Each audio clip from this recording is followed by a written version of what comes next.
नमस्कार, good morning सभी दोस्तों को। आज इस सिविल क्रिएटिव क्लासेस में मैं दिलीप कुमार आज आपके साथ चर्चा करने वाला हूँ। बहुत ही सुंदर टॉपिक है, बहुत ही रोचक टॉपिक है। उसी के बारे में बात करूँगा आप लोगों के साथ। एक नई टेक्नोलॉजी से आप लोगों को रूबरू करवाऊँगा, इंट्रोड्यूस करवाऊँगा। मैं पिछले वीडियो में मैंने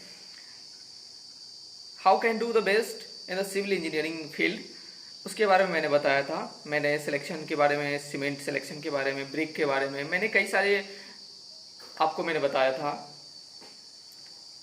और आज बात करने वाला हूँ मैं OHE के बारे में। OHE overhead erection. आप सभी जरूर इस टॉपिक से परिचित होंगे। OHE ओवरहेड इक्विपमेंट या इरेक्शन भी कर सकते हैं।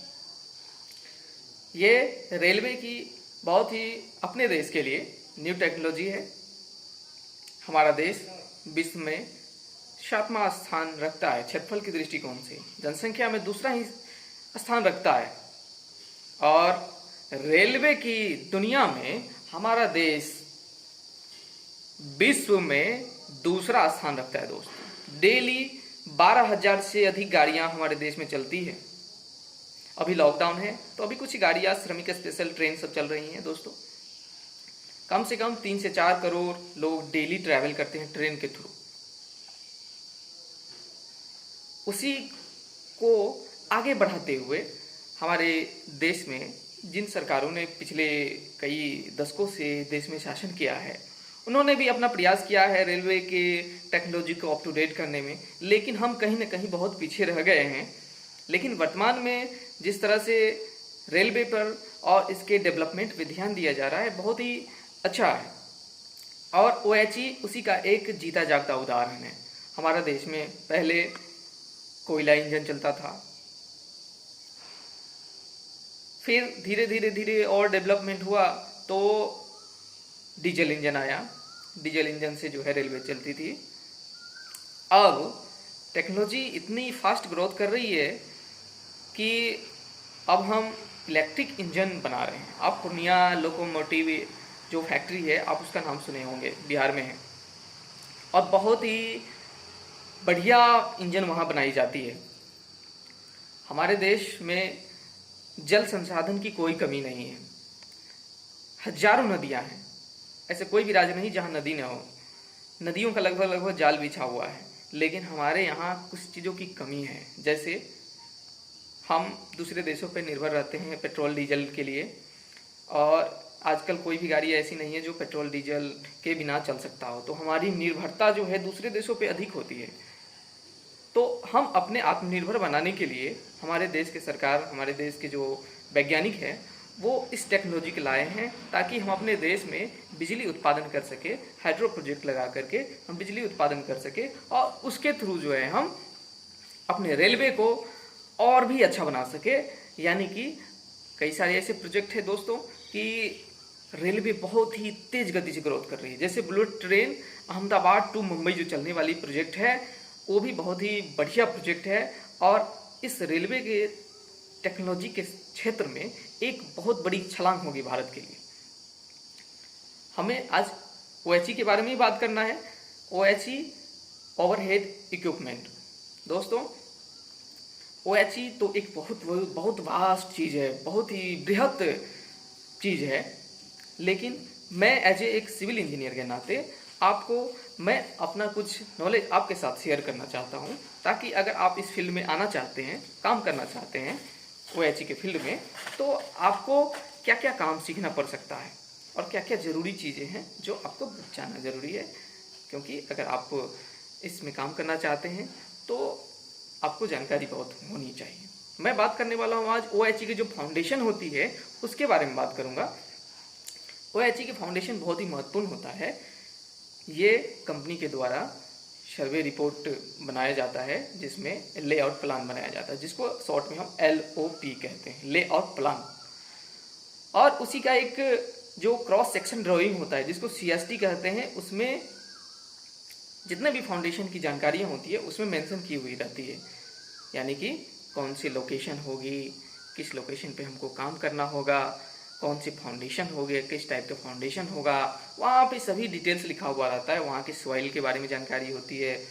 ठीक है दोस्तों, थोड़ी सी चर्चा मैं इस बात पे भी कर देता हूँ कि अभी जो हमारे देश में रेलवे की टेक्नोलॉजी है, रेलवे जो चल रही है, वो ब्रॉड गेज टेक्नोलॉजी है।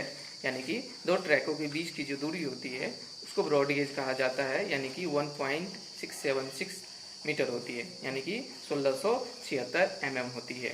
ठीक है दोस्तों, तो ये है ब्रॉड गेज की निशानी होती है।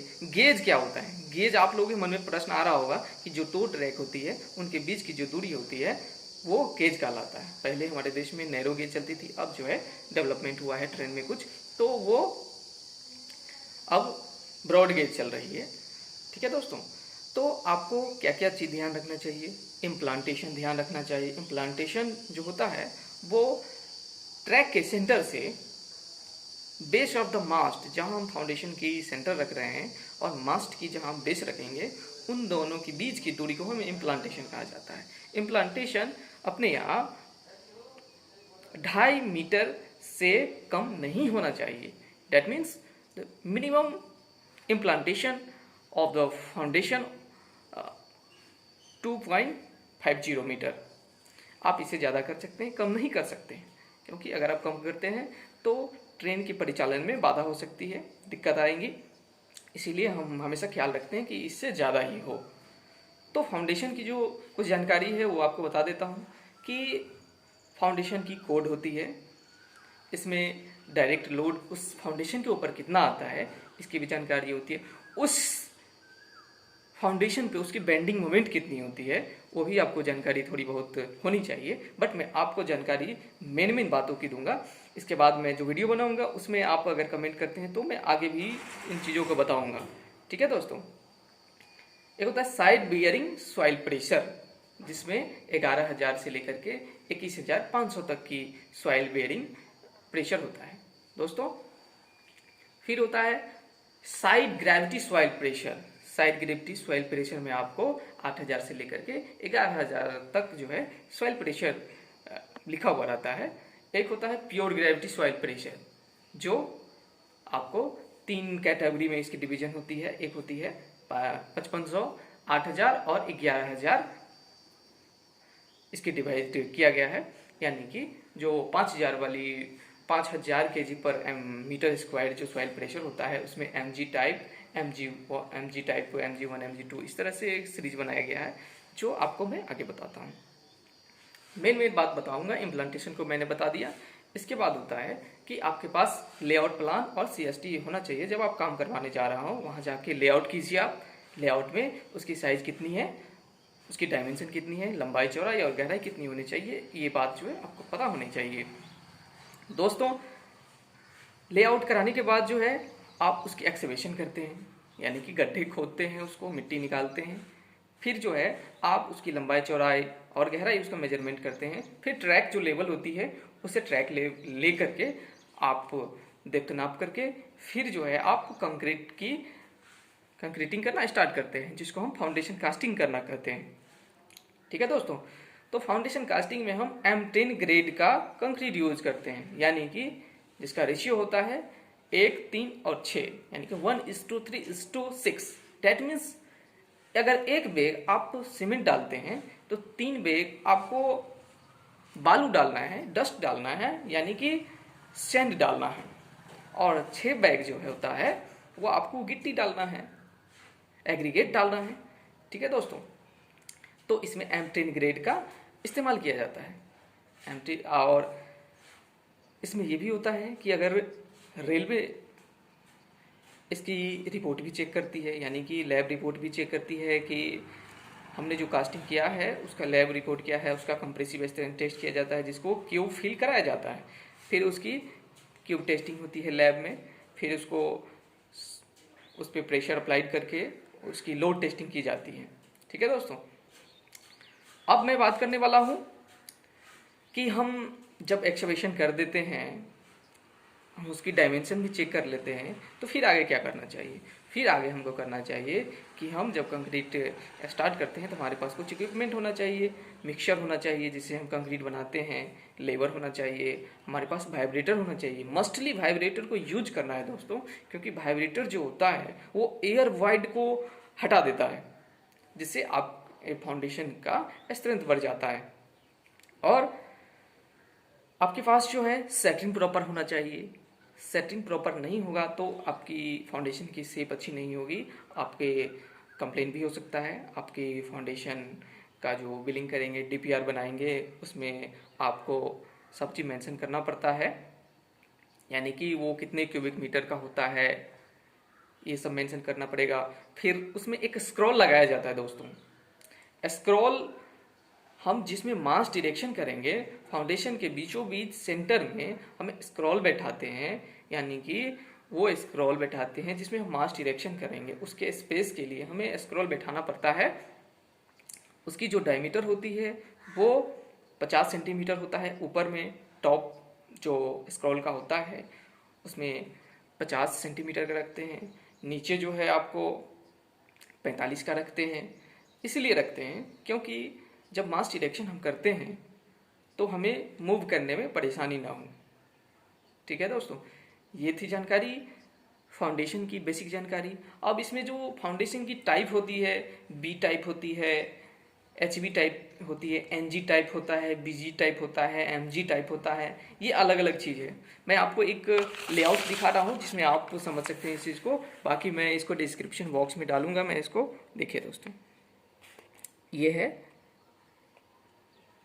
ये फाउंडेशन है, ठीक है। और इसमें जो चार्ट बनाया गया है इसमें अलग अलग डाला गया है, जो आप देख सकते हैं इसको। ठीक है दोस्तों, इसमें जो है बहुत सारा चीज़ मेंशन किया हुआ है। ये चार्ट था और मैं आपको एक लेआउट दिखा देता हूँ। लेआउट में जो है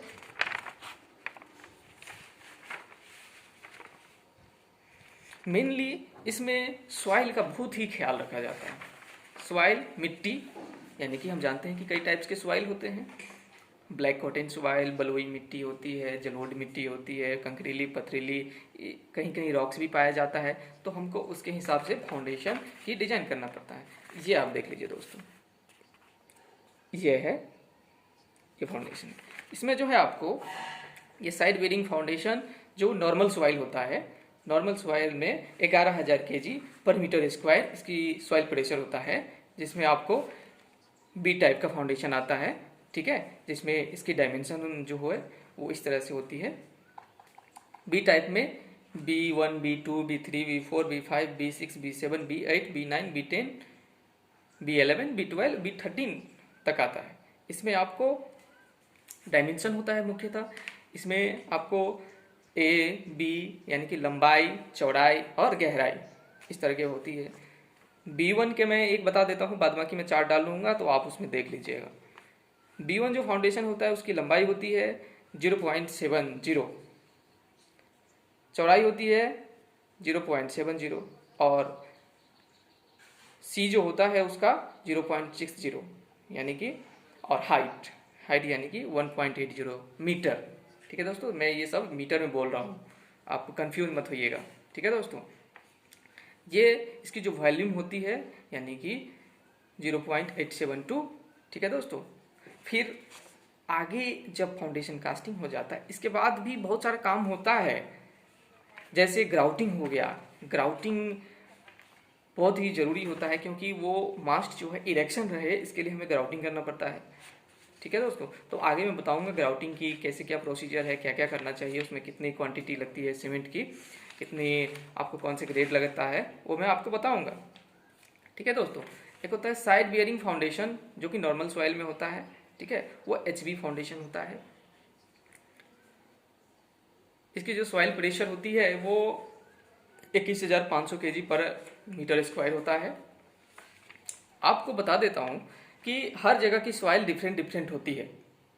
उस डिफरेंट सॉइल के लिए डिफरेंट फाउंडेशन बनाया जाता है, ताकि जो है उस पर जो मास डायरेक्शन हो, ग्राउटिंग हो, उसके ऊपर जो कॉन्टैक्ट कैटेनरी वायरिंग की जाती है, स्ट्रिंगिंग की जाती है, वो लोड बियरिंग कर सके। क्योंकि कॉन्टैक्ट वायर जो होता है वजन होता है उसमें, हैवी होता है। ठीक है दोस्तों, आगे मैं आपको ये भी बताऊंगा कि जो कॉन्टैक्ट वायर होती है वो कितने mm की होती है, कौन कौन से कितने डायमीटर होता है उसका, कौन से मटेरियल का होता है। तो आज से मैंने एक सीरीज स्टार्ट किया है OHE के बारे में, जो मैं आपको ये फाउंडेशन के बारे में बेसिक बताया हूँ, और आगे मैं कोशिश करूँगा कि आप लोगों को इसी तरह से मैं बताते चलूँ ताकि आपको किसी तरह की दिक्कत ना हो, परेशानी नहीं हो दोस्तों, क्योंकि हमें आपको बताने में बहुत खुशी होती है। अगर आपने हमारे चैनल को सब्सक्राइब नहीं किया है तो आप हमारे चैनल को सब्सक्राइब कर दीजिए ताकि मैं मोटिवेटेड रहूं और आपके लिए अच्छा अच्छा वीडियो बना सकूं। और साइट पे जो भी वर्क होगा मैं आपको, जब भी काम करूंगा मैं आपको बताते चलूं ताकि आप भी नॉलेज अप टू डेट करते रहिए। दोस्तों, हमेशा लर्निंग बहुत ही मायने रखता है किसी भी चीज़ के लिए। हमेशा सीखते रहिए, कोई भी आदमी परफेक्ट नहीं होता है, वो सीखने से परफेक्ट होता है। इसीलिए सीखना बहुत ज़रूरी है, चाहे कहीं से भी ज्ञान मिले सीख लेना चाहिए। थैंक यू दोस्तों, जय हिंद।